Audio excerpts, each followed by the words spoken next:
Assalamualaikum warahmatullahi wabarakatuh.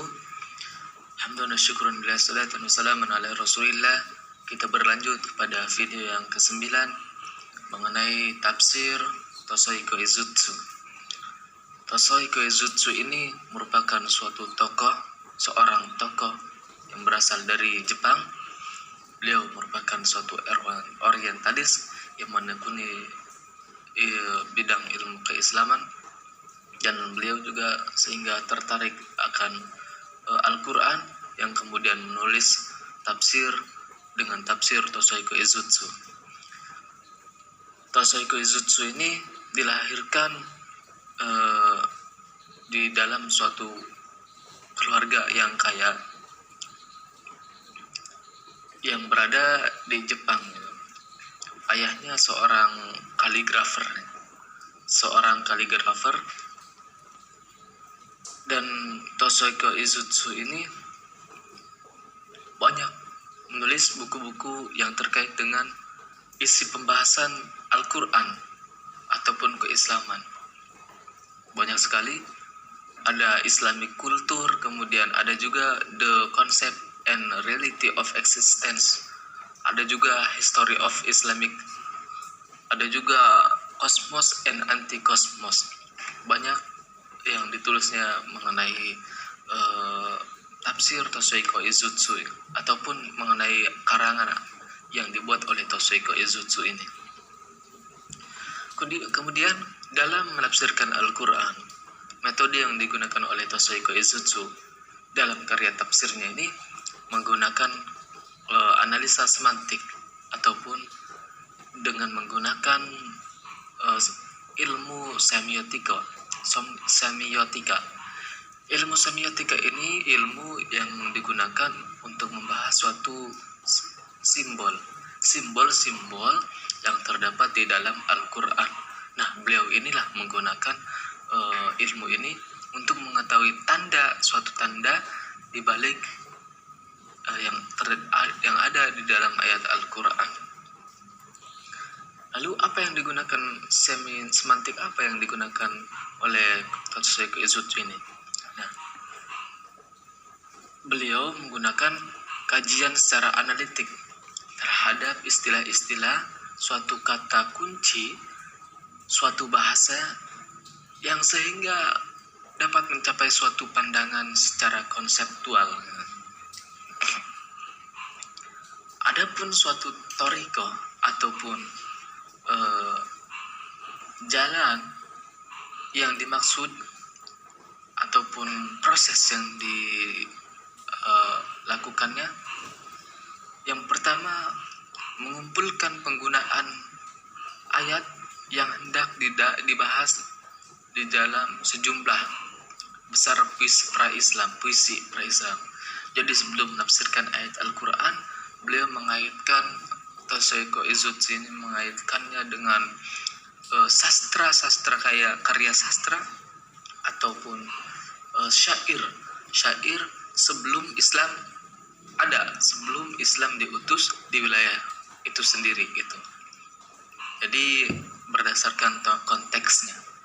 Kemudian meneliti penggunaan ayat yang hendak dibahas dengan sirah nabawiyah.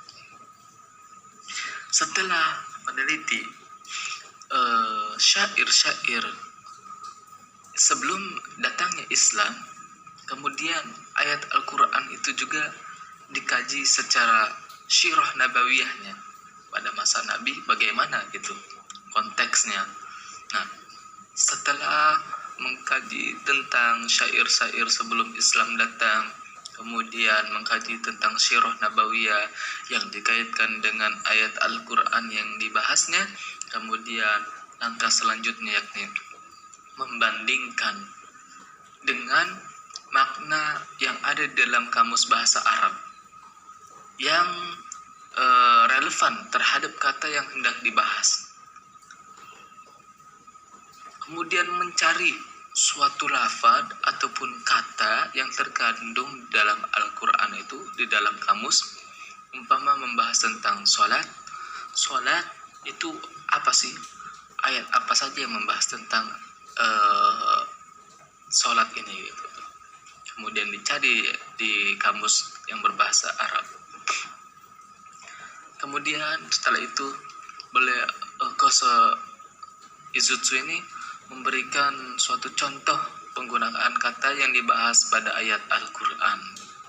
Contohnya bagaimana gitu. Beliau membahas tentang zakat, umpama contohnya bagaimana itu. Kemudian dalam metode semantiknya beliau mengumpulkan medan makna yang berbentuk persamaan dan kata yang berlawanan gitu. Beliau mengkaji suatu kata ataupun lafaz yang persamaannya, kemudian dicari dalam kamus, juga mengkaji suatu kata yang berlawanannya. Umpama jujur, maka berlawanannya adalah bohong. Beliau mencari dalam Al-Quran bagaimana secara medan maknanya.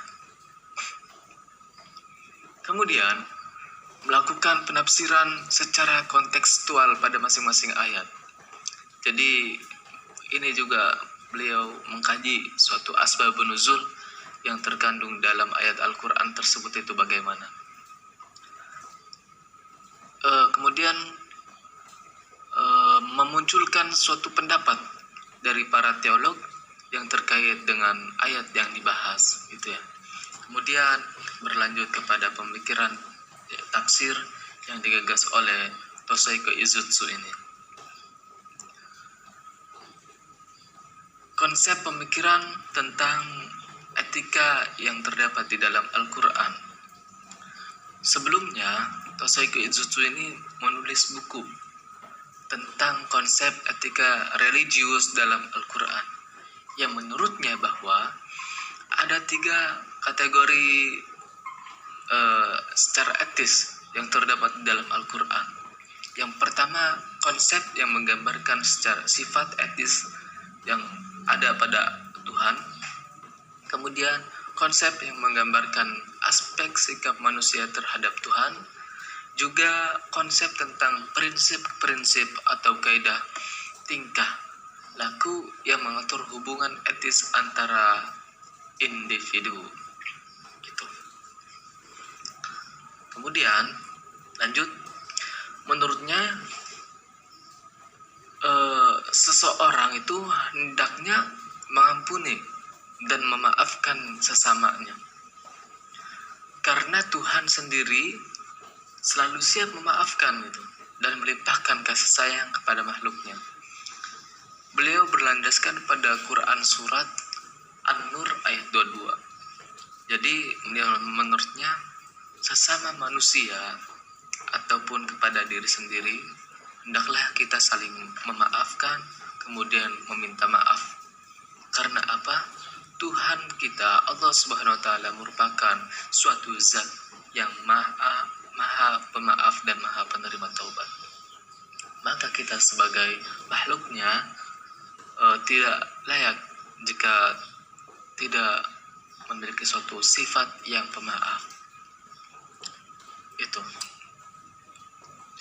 Kemudian beliau menafsirkan makna jahiliyah. Jadi lafaz jahiliyah itu dengan berbagai variasinya itu telah digunakan pada sebagian besar, sejumlah besar syair-syair yang terdapat sebelum adanya Islam, yang dapat disimpulkan bahwasannya jahiliyah itu mengacu pada watak seorang bangsa Arab yang menyembah berhala, kemudian mempunyai sifat nekat dan seseorang yang kepala batu ataupun keras kepala gitu ya. Gitu ya. Jadi jahiliyah. Lafaz yang antonimnya yakni lafaz alima, yang berarti kepantasan, moral yang beradab, manusia yang beradab. Itulah mengenai makna jahiliyah dalam tafsir Tosaiko Izutsu. Mungkin itu saja. Wassalamualaikum warahmatullahi wabarakatuh.